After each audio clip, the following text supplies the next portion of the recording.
사순절에 우리에게 주어진 교회력의 말씀, 꼭 묵상하라고 주는 말씀이 에스라와 느헤미야에 관련된 말씀입니다. 이 에스라와 느헤미야에 대한 말씀을 우리가 지금 매일 새벽마다 묵상하면서 아주 세세하게 다 큰 은혜를 입었어요. 또 깨달음을 우리가 얻었습니다. 또 우리가 그걸 통하여서 우리들의 믿음도 회복된 것을 경험을 했습니다. 그런데 이것을 우리가 크게 간단하게 한번 좀 생각해 볼 필요가 있어요. 이제 그런 면에서 제 고백을 먼저 드리는데, 이 에스라와 느헤미야를 계속 묵상하면서 저의 고백은 첫째는 그겁니다.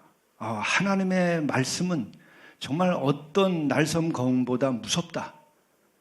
우리 영과 혼과 육을 쪼갤 수 있는 능력이 있다고도 말씀하시잖아요.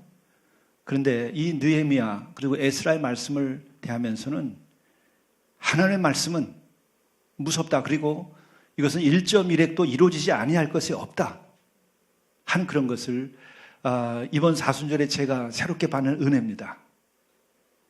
왜 그러냐면 이 느헤미야 에스라의 이야기에서 나오고 있는 사건들이 어떤 사건들입니까? 이미 예견된 사건들이에요. 언제 예견이 됐죠? 이스라엘 백성들이 출애굽한 다음에 광야를 나와서 가나안 땅에 들어갈 때에 분명히 하나님께서 예고하셨어요. 모세를 통해서 말씀을 주셨습니다. 그것은 예언이기도 한 거죠. 너보다 강대한 여러 민족을 내 앞에서 쫓아내고 너를 그들의 땅으로 인도하여 들여서 그것을 내게 기업으로 주려 하심이 오늘과 같으니라. 가나안 땅 앞에서 하는 얘기입니다. 그런즉 너는 오늘 위로 하늘에나 아래로 땅에 오직 여호와는 하나님이시요 다른 신이 없는 줄을 알아 명심하고,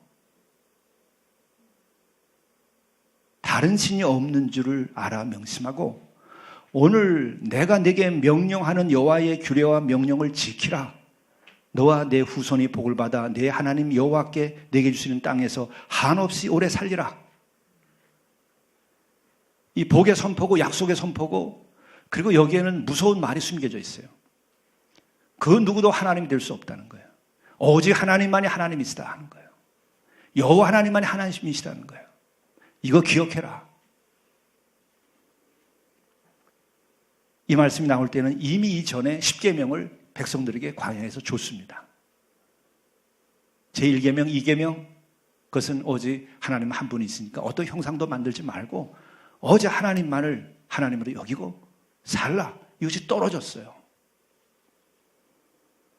그러면서 이어서 계속 반복하는 똑같은 이야기가 마치 어린아이가 물가에 놀러 가는 것처럼 조심해라, 조심해라, 조심해라 하는 것처럼 가나안 땅, 이 복된 땅에 들어가는데 조심해라, 조심해라, 조심해라 하고 말씀하시는 거예요.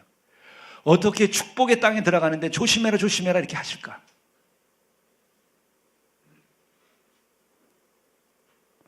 모세가 온 이스라엘을 불러서 그들에게 이르되 이스라엘아, 오늘 내가 너희의 귀에 말하는 규례와 명령과 법도를 듣고 그것을 배우며 지켜 행하라. 그러면서 우리 하나님 여호와께서 호렙산에서 우리와 언약을 세우셨나니 이 언약은 여호와께서 우리 조상들과 세우신 것이 아니요 오늘 여기 살아있는 우리 곧 우리와 세우신 것이라. 그 언약은 조상들에게도 주어졌지만 오늘 우리에게 다시 세웠다는 거예요. 약속을 주고 약속의 땅을 들어가는데 계속해서 경고의 말씀을 같이 주시는 거예요. 신명기 5장 32절에 보게 되면 그런즉 너희 하나님 여호와께서 너희에게 명령하신 대로 너희는 삼가 행하여 좌로나 우로나 치우치지 말고 너희 하나님 여호와께서 너희에게 명하신 모든 도를 행하라. 그리하면 너희가 살 것이요 복이 너희에게 있을 것이며 너희가 차지한 땅에서 너희의 날이 길리라. 그런데 뭐죠? 이 말씀 뒤에는 만일 그렇지 않다면 어떻게 되겠느냐? 그 말씀이 나오죠. 너희는 다른 신들과 곧 내 사면에 있는 백성의 신들을 따르지 말라. 너희 중에 계신 너희 하나님 여호와는 질투하시는 하나님이신즉 너희의 하나님 여호와께서 내게 진노하사 너를 지면에서 멸절시킬까 두려워하노라. 이게 있기 때문에 그 같은 말씀을 하는 거예요. 족과 꿀이 흐르는 땅, 그렇게 영원하던 땅, 그렇게 해방된 땅, 그런 자유의 땅. 이제 너희들은 부유하게 된다. 너희들은 땅을 차지한다. 너희들은 풍성하게 이제 거기에서 농사를 짓고 너희들은 잘 살게 될 것이다. 젖과 꿀이 흐르는 땅이다. 그런 축복의 땅을 집어넣으면서 물가에 놀러가는 어린아이를 대하듯이 반복해서 광야에서 하던 이야기를 다시 한번 신명기 다시금 명하는 거예요.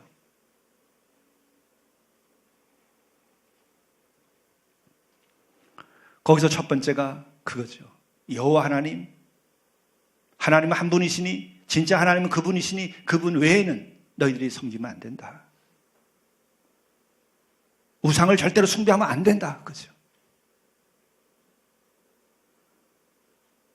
아무 형상도 만들지 마라. 가짜 신들은 다 형상을 만들었어요. 근데 그 당시에는 형상을 만들어야만 신이라고 그랬어요. 그러니까 뭐죠? 인간이 만든 신이에요. 그러나 하나님은 인간이 만든 신이 아니기 때문에 만들 수가 없어요, 형상을. 어찌 너희들이 감히 내 모습을 형상으로 만들 수 있느냐? 그러면서 이 축복의 땅을 들어가면서 걱정하시는 거예요. 거기서 딱 두 가지를 먼저 얘기하시죠. 하나님은 오직 한 분이시니, 또 참 하나님은 오직 여호와 하나님이시니 그만을 섬겨라. 우상 숭배하지 마라. 두 번째는 내가 규례와 명령과 법도 십계명과 여러 가지 율법의 말씀을 너희들에게 줬으니까 그대로 지켜 행하라. 순종하라. 그것뿐이에요. 근데 그 율법을 들여다보게 되면 거기에 가장 핵심이 뭐죠? 거기도 역시 우상 숭배하지 말라는 것과 너희들이 젖과 꿀이 흐르는 땅에 들어가서는 가난한 자들, 약한 자들을 짓밟지 말라는 거예요. 약한 자들을 너희들이 버리면 안 된다는 거예요.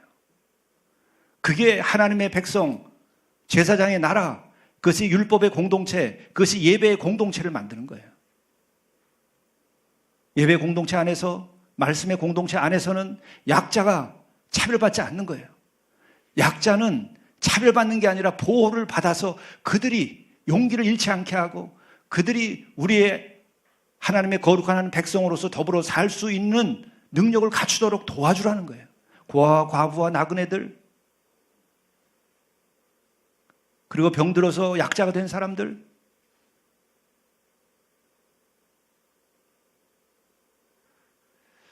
이렇게 해서 젖과 꿀인 땅에 들어갔을 때에 너희들이 살다 보면은 그런 차이가 생길 텐데 그때는 너희들이 그들을 돌봐야 된다.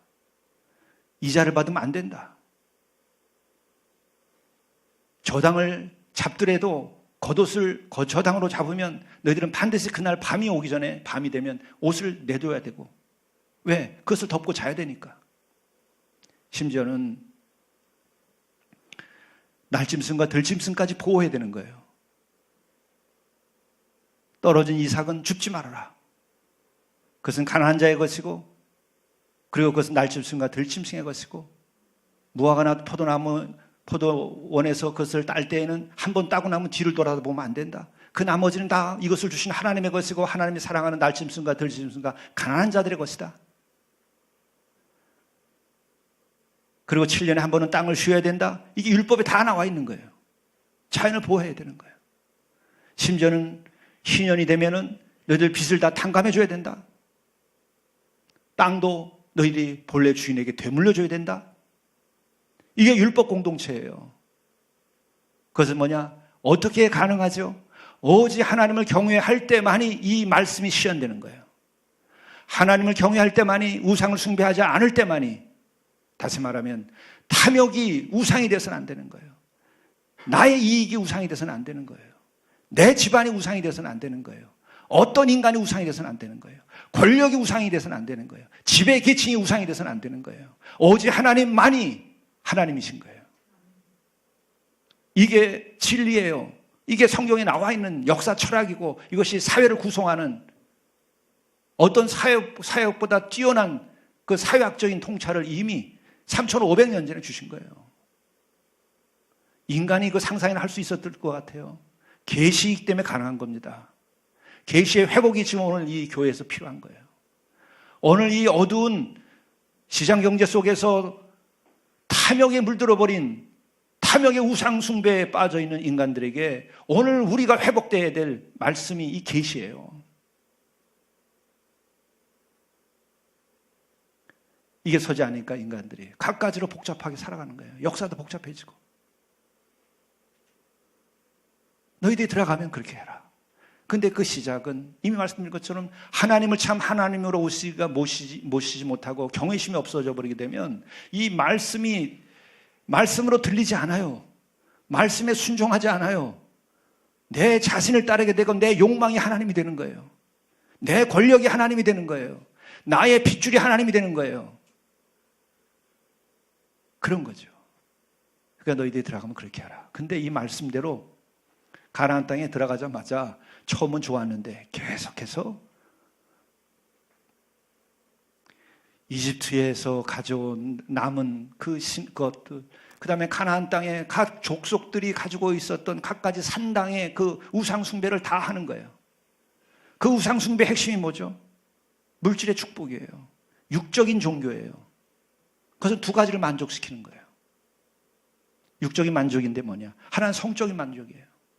그래서 산당에 가면은 창기들이 있어가지고 거기서 하룻밤 술 먹고 춤을 추고 난리를 치면서 하룻밤을 보내는 거예요. 그래서 그걸 통해서 인생의 고통을 잊어먹고 자기의 욕망을 만족받고 그걸 통해서 해방이라고 생각하는 거예요. 오늘 이와 유사한 일들이 벌어지고 있지 않나요? 그리고 또 하나는 그러한 것 가운데 재물을 갖다 바치고 제사장에게 바치면은 그것으로 축복을 하게 돼가지고 너희들 내년에는 봄에 너희 무화과 나무가 가지가 휘고 부러질 정도로 무화과가 열 것이다. 포도원에 너희들 포도가 가지가 부러질 정도로 주렁주렁 열 것이다. 믿어라. 아멘. 그러던 거예요. 그게. 그리고 그 다음에 뭐 하죠? 경건하게 살고 제대로 사나요? 막 사는 거예요. 가난한 자가 보이나요? 더 갖다 긁어 모으는 거예요. 착취를 하는 거예요. 자기의 권력을 주를 위하여서 백성을 위하여서 쓰나요? 자기 자신과 자기의 집단과 자기의 가문을 위해서 쓰는 거예요. 자기의 혈통을 위해서 쓰는 거예요. 그 권력을. 그게 우상숭배의 결과예요. 그런 일을 반복했어요. 그랬더니 어떻게 하셨어요? 무서운 거예요. 말씀이 그대로 포로로 잡아간 거예요. 다 쓸어버린 거예요. 아수르 바벨론에 의해 가지고 하나님께서 다 쓸어버렸어요. 그 쓸어버리지 않으면 인류의 역사가 어떻게 되겠습니까? 왜? 이들에겐 책임이 있어요. 그런 하나님의 말씀을 받고 그런 계시를 받은 무리들이 이 사람들밖에 없는 거예요. 인류사에서. 이들이 제대로 그 역할을 해야 되는 거예요. 그래서 하나님께 치셔가지고 바벨론에 끌려갔다가 이제 거기서 맞고 나니까 정신이 들기 시작하는 거예요. 그래서 바벨론에 잡혀가서 그들이 한 게 뭐죠? 비로소 하나님의 말씀이 얼마나 무서운가를 깨달았어요. 그래서 거기 가서 말씀을 쓰기 시작했어요. 기록하기 시작했어요. 바벨론에 가서. 우리에게 주어진 이 말씀들이 이렇게 많이 주어진 것은 그 포로기 때 쓴 것들이에요.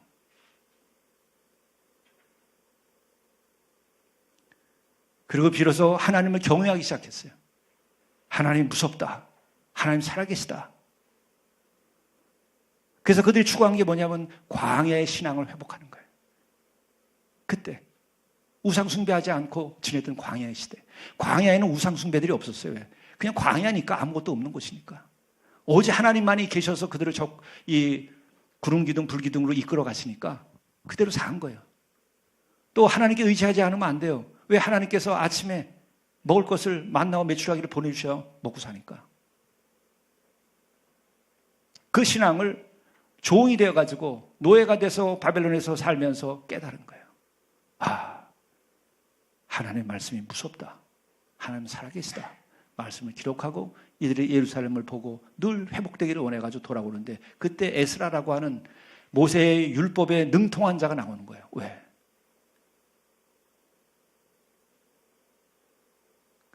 더 능통할 수밖에 없는 게 실제로 노예가 돼서 살다 보니까 예언대로 되잖아요.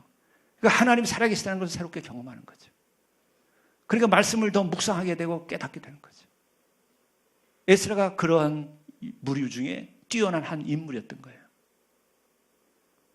여러분들이 정말 하나님의 말씀을 거역하고 살다가 정말 여러분들이 심판을 받고 혼이 난 다음에는 어떻게 해요? 엎어진 다음에는 말씀 다시 붙잡게 돼 있어요. 하나님 살아계신 줄 알게 되면 하나님을 경외하게 돼 있어요. 그럼 정신이 버떡 나고 하나님을 마음속에 모시고 경건하게 살기 시작해요. 에스라가 대표적인 인물이고 그가 백성들을 이끌고 예루살렘으로 돌아오죠. 그래서 그 한 첫 번째 일이 뭐냐면 성전을 회복시키는 일이에요. 성전을 다시 세우는 일입니다. 그런데 그 과정에서 성전보다 더 중요하게 생각한 것들이 있죠. 율법을 다시 한번 선포하는 겁니다. 율법을 선포하는 것은 무엇을 의미하는 것까? 세 가지를 의미하는 거예요. 첫째는 하나님은 한 분뿐이시다. 하나님의 경외를 회복시키는 거예요. 그리고 두 번째는 이 말씀 자체가 얼마나 놀라운가. 너희들이 겪어보지 않았냐? 말씀대로 다 되지 않았냐?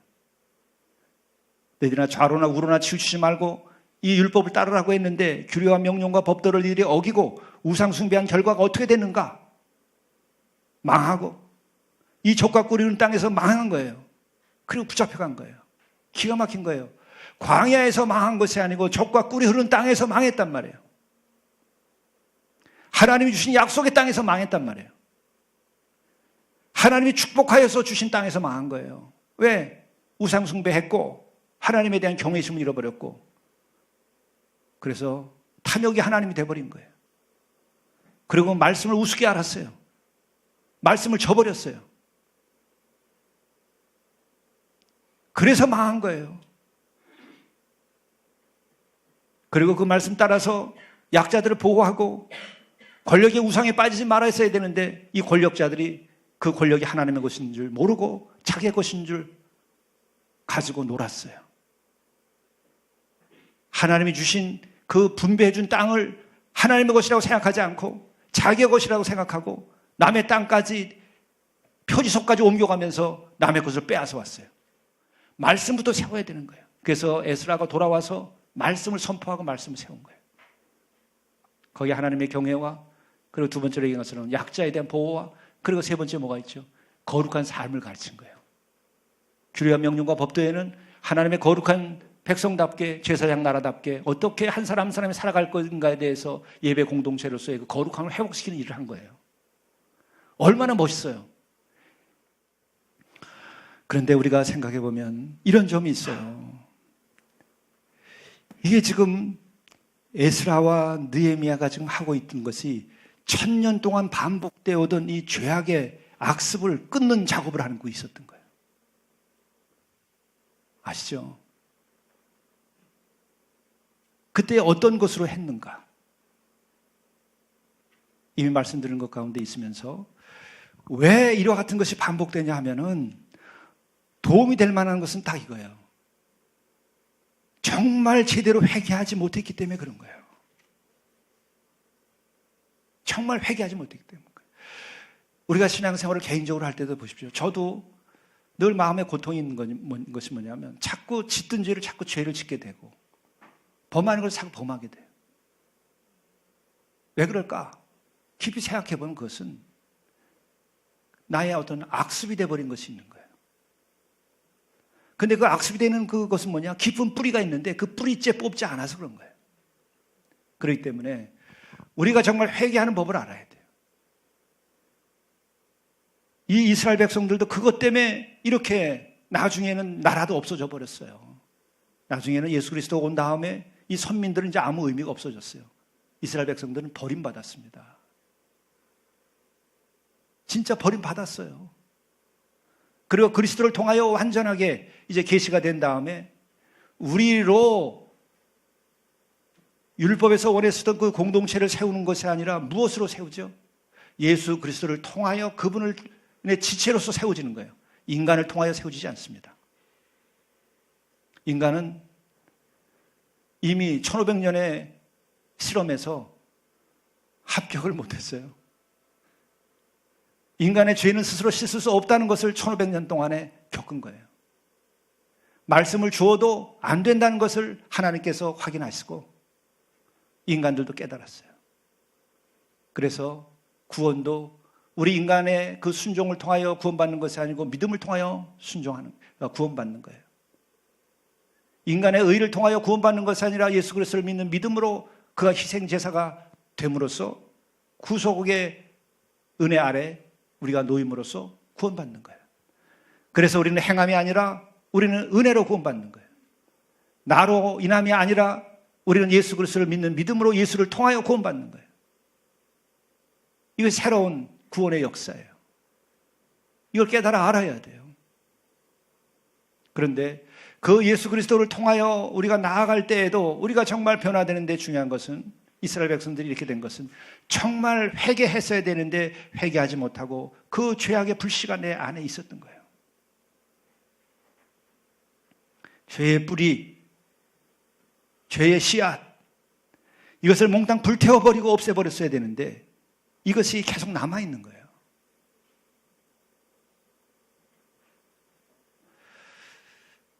그러면 어떻게 회개해야 될 것인가? 오늘 이 느헤미야의 말씀이 우리들에게 알려주시는 겁니다. 어떻게 하느냐? 정말 은혜롭고 놀라운 것은 이스라엘 자손이 다 모여라고 되어 있어요. 이들이 정말 다 모였다는 거예요. 정말 다 모여서 금식하며, 첫째가 금식이에요. 남은 죄의 뿌리, 죄의 불씨를 끄는 방법은, 그걸 뽑고 뿌리는 끄는 방법은 뭐냐? 금식이라는 거죠. 금식이 뭐죠? 육적인 것을 끊는 거예요. 탐욕을 끊는 거예요. 성욕을 끊는 거예요. 쾌락을 끊는 거예요. 일상을 멈춰 세우는 거예요. 우리가 먹자고 산다고도 얘기해요. 살 생각 말라는 거예요. 죽을 각오를 하라는 거예요. 그만 살자고 생각하라는 거예요. 쾌락을 끊고 먹는 것을 끊고 욕망을 끊는 거예요. 그리고 두 번째는 굵은 베옷을 입고, 옷이 뭐죠? 굵은 베옷은 뭐죠? 옷은 신분을 말하는 거예요. 서양에서는 귀족들은 귀족의 옷이 있어요. 왕은 왕의 옷이 있어요. 그렇죠? 옷은 신분을 말하는 거예요. 또한 그것은 가문을 말하는 거예요. 사회적 지위를 말하는 거예요. 그거 찢어버리라 이러는 거예요. 그거 더럽다 그거예요. 그래서 그 다음에는 굵은 베옷을 입었고, 세 번째는 어떻게 회개하죠? 티끌을 무르쓰었다고 그랬어요. 티끌. 씻고 거 다 뒤집어 쓴 거예요. 흙을 뒤집어 쓴 거예요. 죄를 뒤집어 쓴 거예요. 네 얼굴 잘났다고 생각하지 말라는 거예요. 겉으로 이뻐서 뭐하고 겉으로 잘나서 뭐하냐는 거예요. 그 얼굴 찢어버리라는 거예요. 지워버리라는 거예요.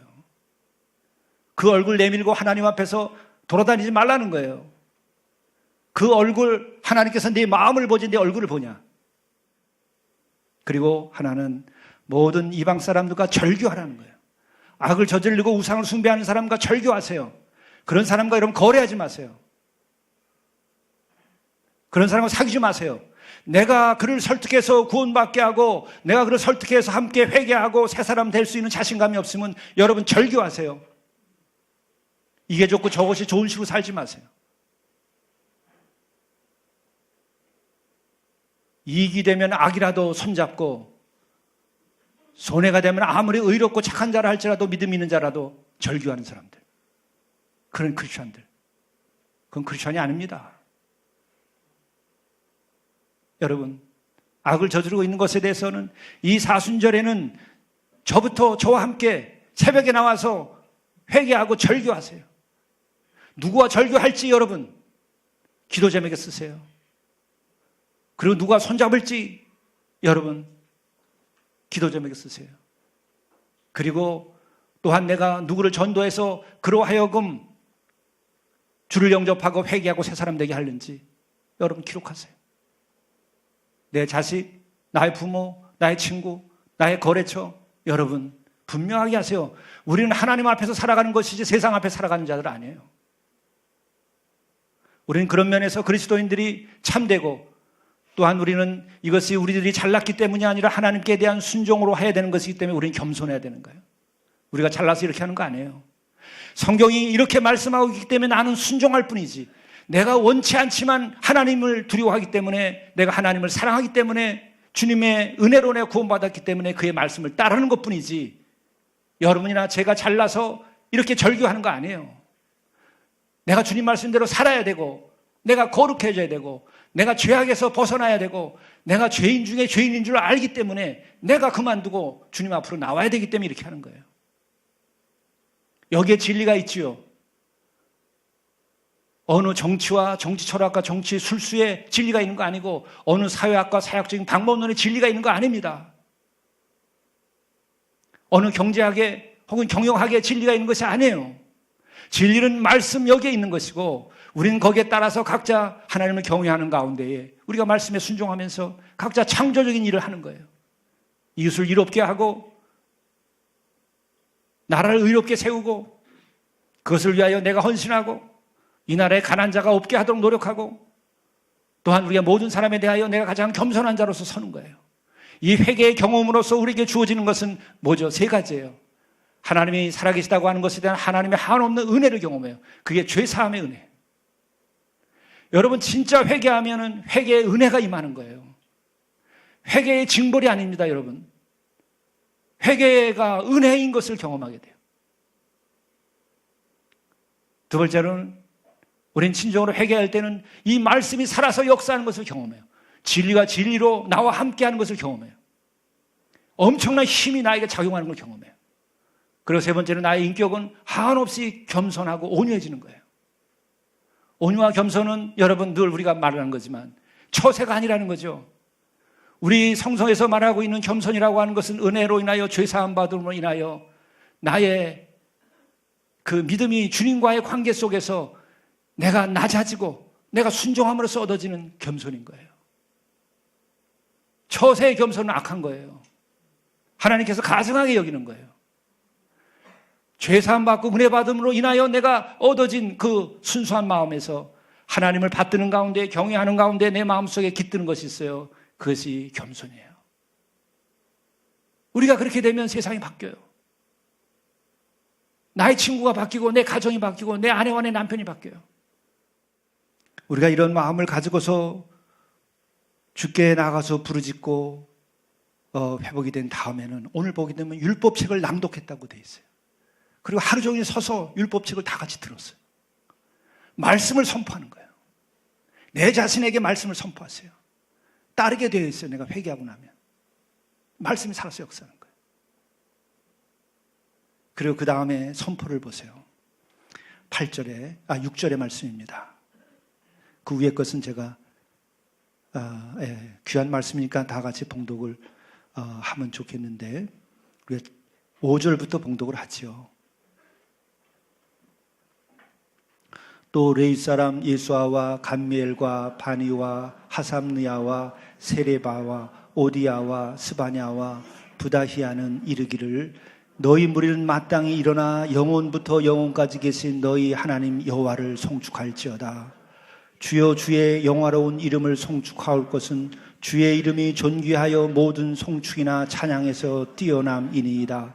오직 주는 여호와시라. 하늘들과 하늘과 1월 성신과 땅과 땅 위의 만물과 바다와 그 가운데 모든 것을 지으시고 다 보존하시오니 모든 천군이 주께 경배나이다.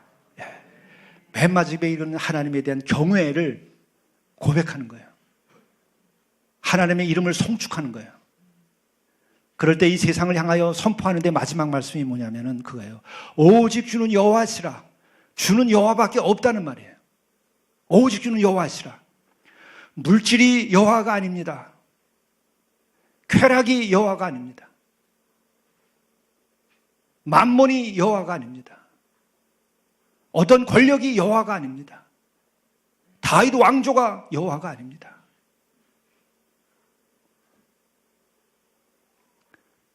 바알이 여호와가 아닙니다.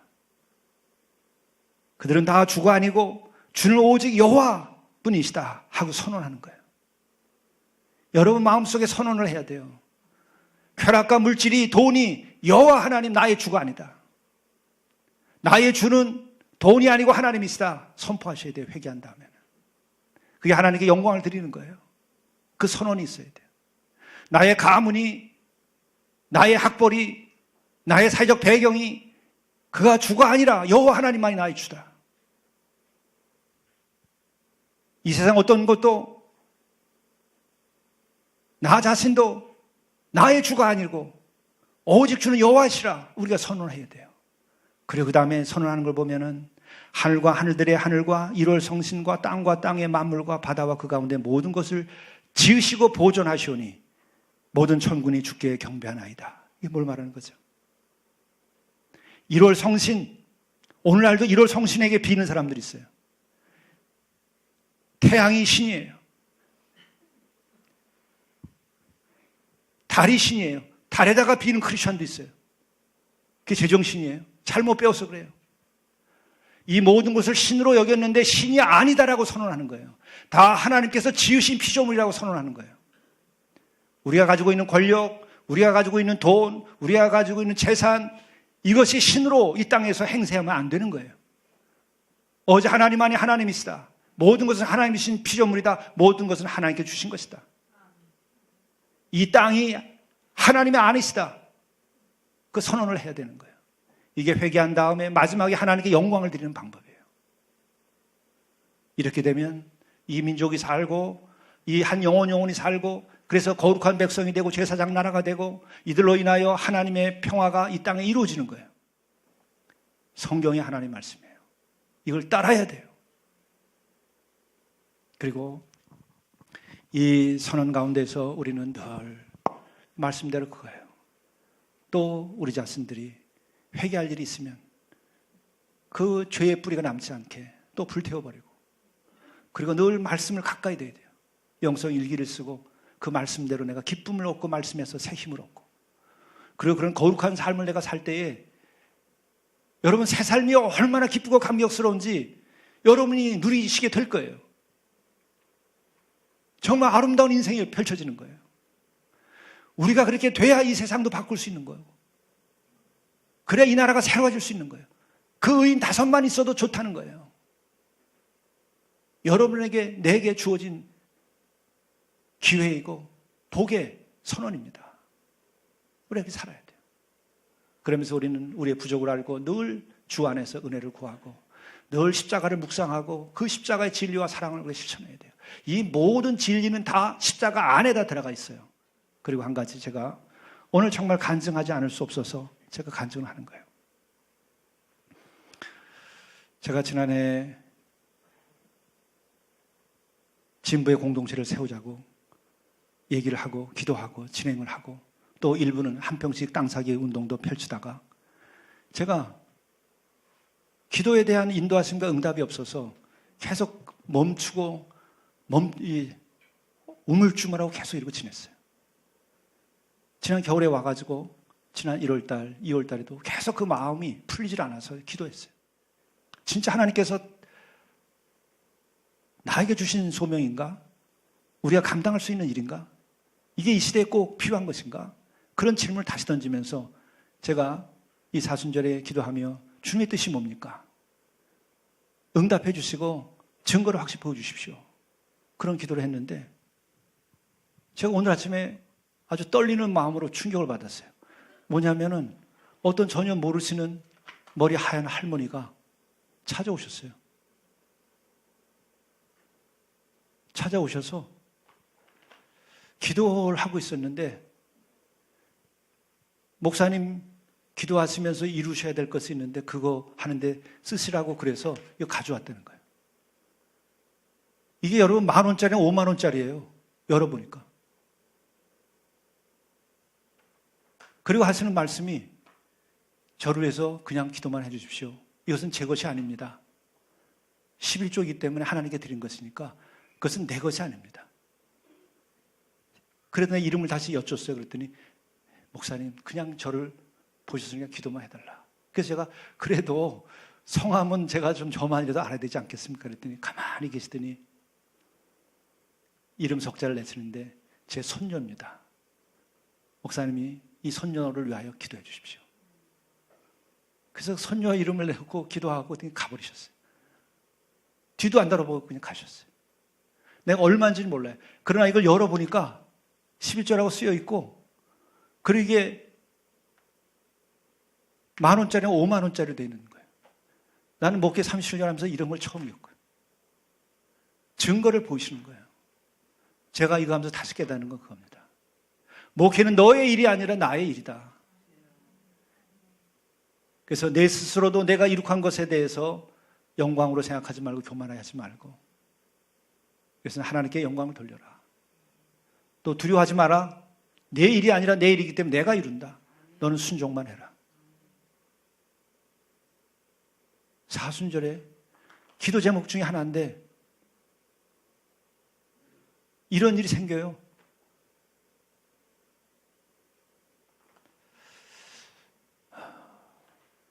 여러분, 하나님을 경외하고 하나님께 순종하는 것이 주의를 이루는 것이고, 그것이 어떤 일을 이루는 것보다 손쉽고 큰 일을 하는 거예요. 난 이 같은 경험을 한 번 더 했습니다. 청년 아카데미, 청년 운동, 청년 교회 세우려고 기도 중에 있었어요. 그런데 능력도 없고 청년 뒷바라지할 수 있는 인적, 재정적 능력도 없고, 노순 형제들은 찾아와서 교회를 차지하고, 여러 가지로 제 자신의 목회적 한계를 느끼고 있을 때에 산마루 서신을 읽다가 마음에 있어서 당시에 휴직을 하시고 사업을 놓고 세계 여행을 하시다가 한국에 오셔서 사랑의 농장에서 청년에 대한 얘기를 했어요. 떠나시기 전에 청년들을 위해서 쓰십시오. 그리고 보고도 하지 마시고 제 이름도 밝히지 말고 또 무엇을 할 것인지 저와 상의도 하지 마시고 목사님이 기도하신 것 하시라고 네 분이 하셔서 바로 6월 달에 제 기억을 하는데 6월 달에 그렇게 해서 바로 광고해가지고 제가 50명을 데리고 설악산에 올라간 거예요. 그래서 지금은 이제 8번째 가는 거예요. 저는 쓰임 받으시고 하나님께서 이끄시는 거예요. 목회는 내 일이 아니라 주의 일이에요. 더더욱이 지금 다시 한번 생각하는 것은 내 일로 생각하는 목회는 목회가 아니다. 주의 사업은 주의 일이에요. 여러분들도 주의 사업이라고 생각하고 주의 일에 동참하시면 여러분은 여러분의 능력으로 이룰 수 없는 것을 주님께서 여러분을 통하여 이루실 거예요. 주께 순종하고 주의 인도하심 받으세요. 그래야만 이 교회가 주님의 교회가 되고 이 비록 적을지라도 이것이 마국간처럼 예수님이 탄생한 마국간처럼 되는 것이고 또한 마가의 다락방처럼 되는 거예요. 그러면 인류를 구원할 수 있고 이 땅에 진정한 주의 평화를 만들 수 있어요. 나는 이 부름에 이 사순절에 여러분들이 참여하기를 바라고 그러기 위해서는 여러분들이 먼저 회개해야 돼요. 회개 없이 주의 일에 참여 어렵습니다. 쓰시지 않을 거예요. 그러나 회개의 역사가 일어나면 하나님께서는 여러분을 들어 쓰실 겁니다. 우리는 오직 이 느헤미야와 에스라와 같이 하나님을 경외하고 말씀을 순종하고 말씀에 따라서 평화를 만들어가는 삶을 살아야 돼요. 예수께서도 오셔서 우리에게 그것을 친히 보이셨어요. 우리가 주님을 따라서 십자가를 지고 우리가 가야 됩니다. 기도하시죠. 하나님 아버지, 참으로 하나님의 높으심을 보게 하시고 하나님의 그 자애로우심을 보게 하시고 하나님의 그 틀림없는 그 어미로움을 볼 수 있도록 인도하여 주옵소서. 하나님만이 주이신 것을 저희들이 볼 수 있게 도와주옵소서. 오직 주는 여호와이심을 저희들이 깨닫고 우리가 모든 우상으로부터 해방될 수 있게 도와주시고 오직 하나님만을 경외하는 가운데 거룩하게 되도록 도와주시고 겸손케 되도록 인도하여 주시고 이로 인하여 주께서 마음껏 쓰실 수 있는 능력을 받을 수 있게 도와주옵소서. 이로 인하여 우리가 이 교회에서 주의 일을 감당할 수 있게 도와주시고 사랑을 실천할 수 있게 도와주시고 말씀을 증언하고 많은 영혼을 구원하게 하시고 청년들을 세우게 하시고 이 땅에 평화를 만들어갈 수 있도록 인도해 주옵소서. 우리 주 예수 그리스도의 이름으로 간절히 기도드리옵나이다. 아멘.